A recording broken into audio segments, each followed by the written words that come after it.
Nestled in the green hills of the Tuscan countryside, the small village of Villa Armonia seemed suspended in time.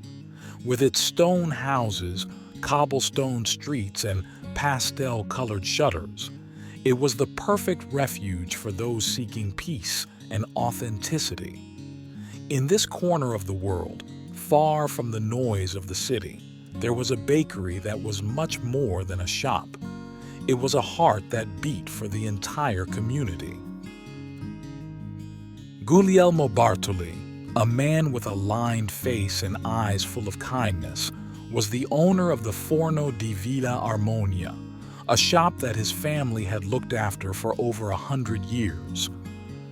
Every morning, even before the sun caressed the roofs of the village, Guglielmo lit the large wood-fired oven built by his grandfather, preparing with expert hands doughs scented with history and love.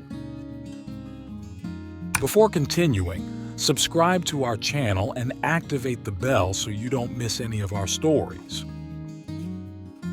The oven was the center of life at Villa Armonia.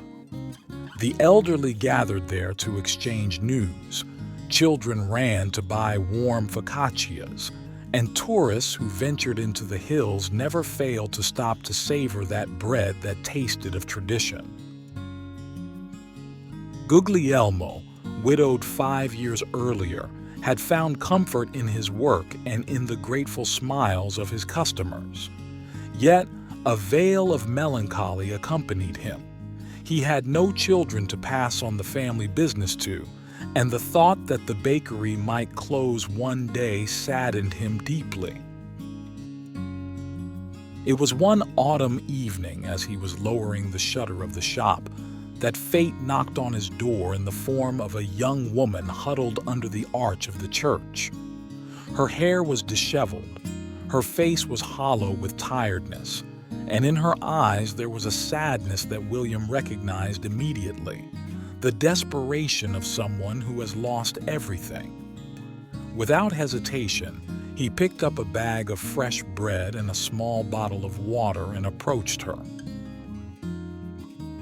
"Good evening," she said in a calm voice. "Do you need help?" The girl hesitated, torn between pride and necessity. Then, her empty stomach spoke for her. "My name is Anita Colombo," she whispered, accepting the bread with shaking hands. Anita was 24 years old and came from a nearby city.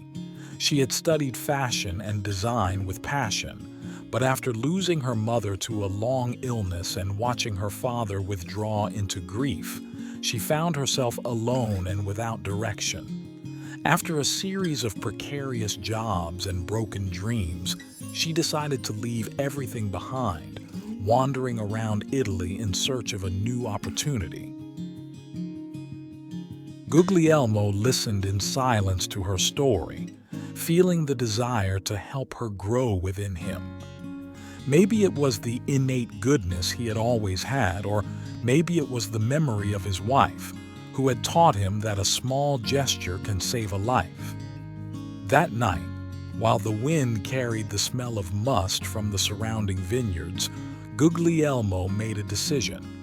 He offered Anita a bed in the back room and a small job helping him in the oven. He would leave in a few days for an important journey, a meeting with other artisan bakers for an ambitious project to safeguard traditions. Anita, incredulous at such trust, accepted with gratitude. For the first time in months, she felt she was no longer alone. In the following days, Guglielmo patiently taught her the secrets of the trade, how to weigh the flour, how to recognize the right leavening, how to welcome each customer with a sincere smile.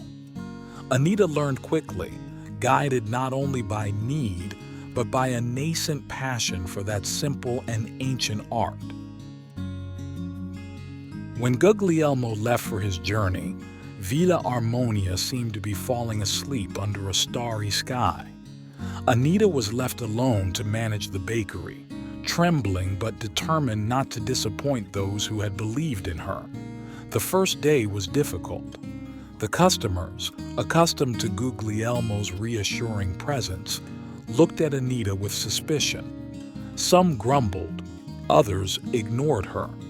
But Anita, with tenacity, responded to every comment with a smile and a kind gesture.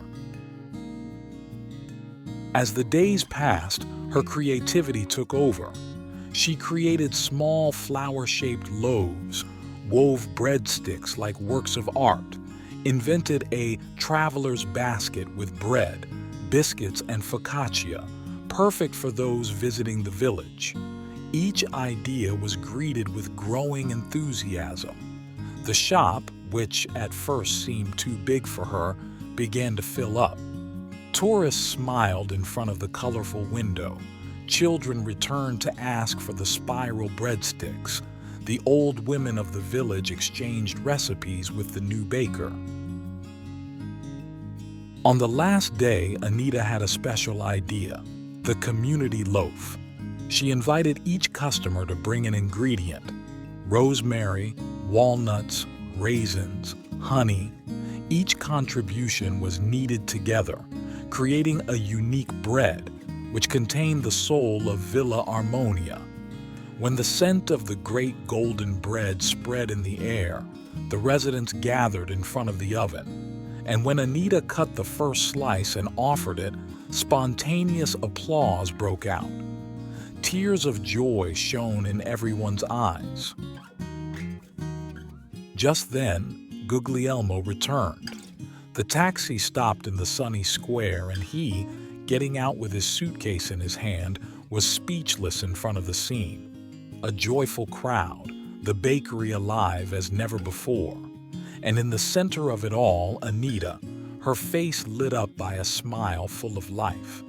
He approached slowly, unable to contain his emotion. Anita, seeing him, ran to hug him amid the laughter and applause of the people. "Welcome back, Guglielmo," they shouted in chorus. The man hugged tightly the girl he had saved and who, without knowing it, had also saved him. He had found in her not only a helper, but the daughter he had never had, the perfect heir to his dream. From that day on, the Forno di Villa Armonia was no longer just Guglielmo's silent kingdom, guardian of ancient traditions and memories.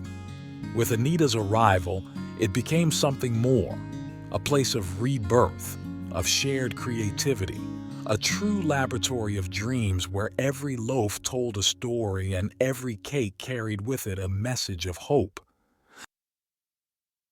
And while the sun was setting, gilding the roofs of the village, Villa Armonia knew that a new story, full of promises and future, had just begun.